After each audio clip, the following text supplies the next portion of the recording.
Warning. Sadly, James Allcott is affected by cynicism in this video. The side effects of an incredibly large bowl of pasta left him feeling sluggish and slightly angry at the world. This is not a reflection of his true feelings around the game of football, or the feelings and words of either Surfshark and Sharky. That will make sense later on in the video. James has since digested said bowl of pasta and is looking to move on with his career and excited to make more optimistic videos in the future. He hopes that with your support he can get past today's video and move forward to a brighter future. Thank you. Hi guys, I know what you're thinking. Who is this guy? This guy's changed. This guy used to give guttural predictions to things. What happened to this? He's now. This says average positions one more time. I'm going to fucking lose my fucking mind. Because this guy has to back everything up with reasoning. Boring. Yeah? I hear what you're saying. I feel the same. I'm flexible, you know. I'm a chameleon when it comes to football content, okay? I can do guttural. I can do opinion-based stuff. I can troll other fans to annoy them, which then in turn makes them come back. I can do that. And I'll tell you what, I can quit with the fucking waffling. Because this won't shut up. 40-minute videos, 30-minute videos. Wind it in. Can you just give us 10 minutes? Yes, I can.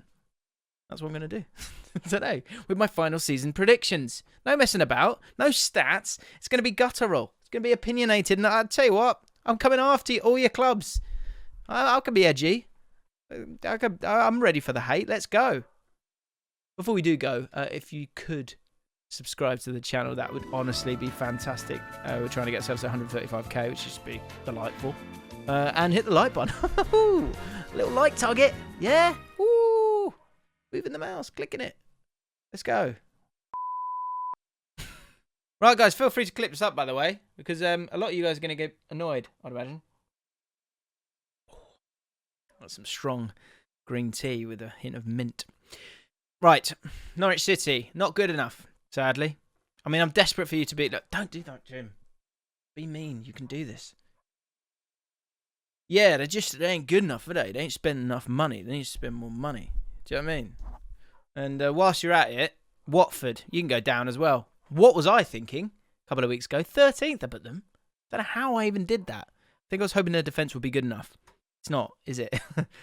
It's not. And they're kind of, sort of defensively soaking it up and then playing on the counter-attack. I might be wrong. I don't think I will be. Because football is rotten, isn't it? It is. The game's gone. And thus, the three championship teams who went up with smiles in their faces, glory in their eyes, and joy in their hearts, gone, squashed. Their love of the game, squashed, forever, gone, after the struggle and sort of the constant patronising that will occur throughout the season. Bottom line is, they just didn't have enough. Maybe at bigger clubs, all that nonsense. Just after that, again, this is the sadness of football, and I'm going gut, and I'm going, top line thinking, and it's sad, and maybe I'm becoming cynical. Newcastle United, 17th position. They'll have just enough because they've got Saint-Maximin and Callum Wilson, and they'll just about stay fit for long enough during the seasons to get themselves out of it, but it will be horrifically dull. Above them, Southampton. Now, I think I put them to be right down there. I think, do you know what I really like? I like the Armstrong signing. And I think that's... I think overall their transfer window was disappointing with the players that they lost and the fact that they haven't gone for it in terms of the players they brought in. But in terms of Armstrong, that's probably the best striker Southampton could have got at this stage. And so with that in mind, I think they will still have just enough to go up. And I was hoping for a little bit more from some of the teams down the bottom up until now, and maybe a few extra recruitments that, as long as they can stay away from having too many injuries, they might just about be okay.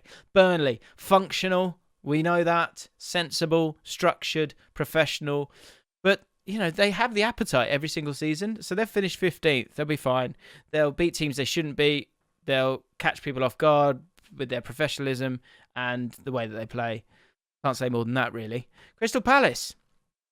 I think Crystal Palace would be okay. 14th position, I put them here. The reason I put them 14th is I just like the blend. I do. You know? I think Edouard's a good signing. I think everywhere the recruitment is pretty tasty. And I think they'll be just fine. Gallagher, I like him. Zaha, I like him. Depth's there. Elise is going to get better. My boy Eze will return at some point. And at the back, 2 good centre-backs. I think they'll have a nice, jovial season.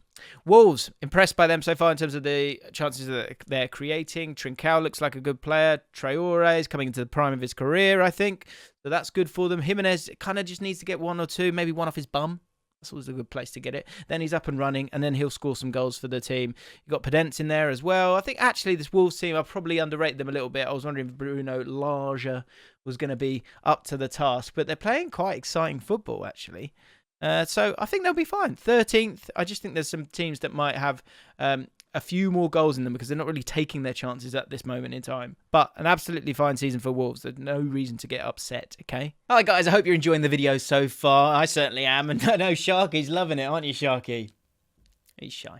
I just want to say thank you very, very much to our sponsor for today's video, Surfshark. And if you are in the market looking for a VPN, Surfshark is the one for you. And we thought it would be good, wouldn't it, to create a pithy acronym to help you to remember where to go and why you should go. Just by remembering that simple word, shark. Let's do it. S is for Surfshark. If you don't know what Surfshark is a VPN, a virtual private network. It allows you to keep your online identity safe because it encrypts all the information between your device and the internet. H is for hackers. Having a VPN protects your personal data from cyber criminals. In particular, if you're ever wanting to use free public Wi-Fi, it's an absolute hotbed for hackers. And essentially by masking your IP address, it allows you to become private online. Surfshark also doesn't monitor, track, or store any of your data, which means there's no connection, no activity logs. I know you don't want activity logs, you naughty scamp. A, access to your favorite sport. There are over 3,200 servers to choose from in 65 countries using Surfshark's VPN. This means that it can unblock sports streams for you. It happened recently, didn't it? Of course, Ronaldo signing, playing his debut at 3 p.m. with Surfshark. That gives you the access to go wherever you want around the world to find the location that would allow you to watch the sports content that you want to watch. R is for really unlimited devices, and I mean really unlimited. iPad, phone, computer, Surfshark's got you sorted. And K, crikey with a K, that's a good deal.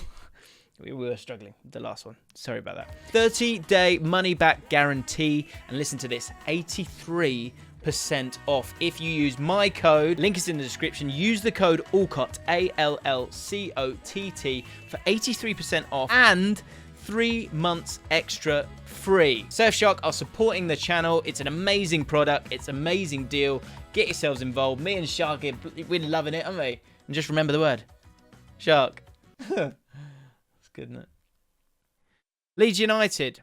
Leeds will recover. The style of play will hurt teams at times, and they'll win more games than they lose. They've still got quality in Bamford and Rafinha. They're struggling a little bit at the moment, but I honestly don't see a problem with it at all. I do think that they'll have enough. Their style of play will be too much a lot of the time, and yeah, I think there'll be games that they shouldn't win that they do win. There'll be games that they should win. You would expect they would just be going on wrong, and you'll be thinking, "Hang on a minute," and they'll finish mid-table. 11th, Brighton. Good old Brighton. I just think there's a lot of sort of nice little pieces here together. Number one, where you're wondering, will they score enough of the goals? But overall, I know I've maybe gone a bit high with them here. This one I might get wrong. I just like what's happening there. I just think they seem very solid in how they play. And I think they'll be happy with 11th, to be honest. I think they'll be delighted with it. Moving forward, moving on up, moving on out, trying to keep this under 10 minutes. Aston Villa, 10th. I think they've been a bit wanting, and they haven't had that kind of Grealish to kind of get him out of trouble when you need a bit of dragging.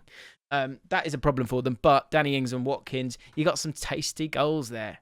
So enjoy them. And I think they will. I reckon there'll be a few games where they actually batter a few teams. I think they'll gently find their feet and be pretty composed and almost frustrating to a point with some of the players that they brought in. Maybe hoping that there might be that little bit extra, but there won't be. There won't be. I'm letting you know now. Everton, boringly good. That's what I'm going with. Boringly good under Benitez. Alliteration. I think Benitez is actually going to make them really, really difficult to beat, and they'll win games or draw games that they previously would have lost because they weren't as conservative as before. A bit like David Moyes back in the day. I've got a weirdly good feeling about them. Cavalier needs to stay fit, sort his toe out. Yeah, 9th position, which I don't think is the end of the world, especially with the changes that have been made, the lack of money that's been spent. 9th will be good, considering how competitive the league is this year. 8th position, Arsenal.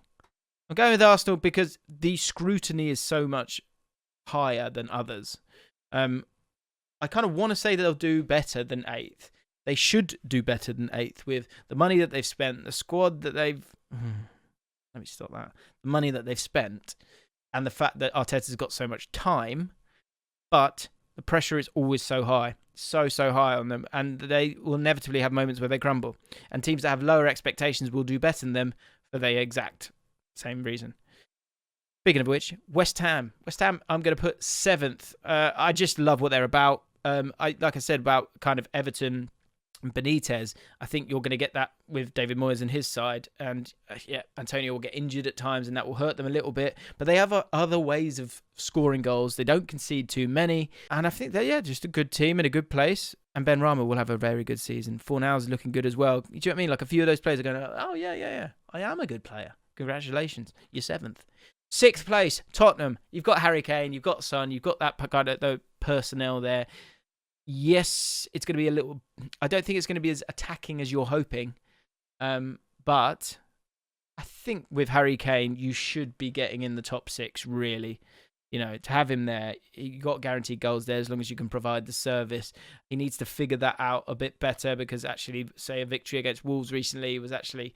I'm actually giving him... I'm probably being a bit kind to Spurs here. It's the Harry Kane effect that I'm allowing them to stay up there. I might get that completely wrong. Because the other guys need to step up a little bit, but really they should be in the top 6. Any lower than that, it's a bit of a disaster for them. Leicester City 5th again. I like the way the squad's set up. I think they'll win a lot of games. I think it'll be very much of a muchness of the previous years, and there's not too much to say about them. Leicester really, for a team that does that well all the time and shocks the world. Sorry, they no one talks about them. Very strange. But they finished 5th. Man United in 4th. Oh, it's getting spicy now. Yes, Ronaldo will drag them up. Yes, they'll get more points than previous years. There's just something. I don't know what it is. There's something that makes me wonder that they're just going to sort of stumble at some point. As I look at it, I'm sort of flipping and flopping. It was a gut call in the moment. It's there now. It's too late. I might be wrong on that. It's between, I think the top 2 and the 3 and 4 could swap places. I don't see Man United finishing in the top 2. I'll be honest. I just don't at this moment in time. But they do have a lot of clinical players. They do have a lot of goal scorers. Ronaldo's going to bring that as well and get them out of trouble at times. So I could be massively wrong about that one, but I'm just going with what I'm seeing at the moment. Liverpool, this is a dangerous one because they could go and win it, no doubt. They could also finish 4th if the injuries go wrong. So I have a similar feeling as I did at the start of the season. I don't think that will change. They'll win a hell of a lot of games, and Trent's looking great as well. And I think it's because of that initial chemistry that they've got that I've put them above Man United, but it's very tight between those two. Top 2. Chelsea and Man City. Again, flip-flop, flippity-flop-flop, floppity-flip-flap-flop. I'm going to go Chelsea to win it. I said Chelsea earlier. I'm sticking with them. I just think the depth that they've got in attacking areas and in midfield, and it's getting to a point even at the back now with someone like Trevor Chalobah being able to come in and play as a right side as centre-back. So much depth. And Tuchel with a bit between his teeth. I just think there's something there that's going to make them kind of undeniable. Even if Lukaku gets injured and you lose someone like him and then someone comes in, they've probably got enough to keep it moving, I think. But Lukaku is that X factor that I think takes them up a notch. And I stand by what I said before. Man City will dominate so many games like they did last year. But I just think the bar has been raised throughout, like in terms of those top 4 teams.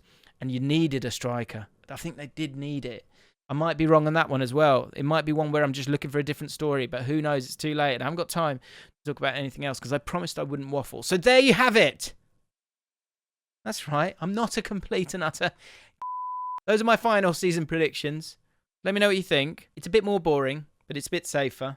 And I hope you've enjoyed it. Do you like Angry Jim? Do you want a bit more of Angry Jim? I can do that. I can make enemies. I'm edgy, you know? Anyway, I'll finish this green tea. And I've got a yoga class in a bit. So if you are new to the channel, hit the subscribe button. Hit the like button as well. Massively, massively helps. Let me know what you think about my predictions in the comments below. And join me next time for some more edgy content.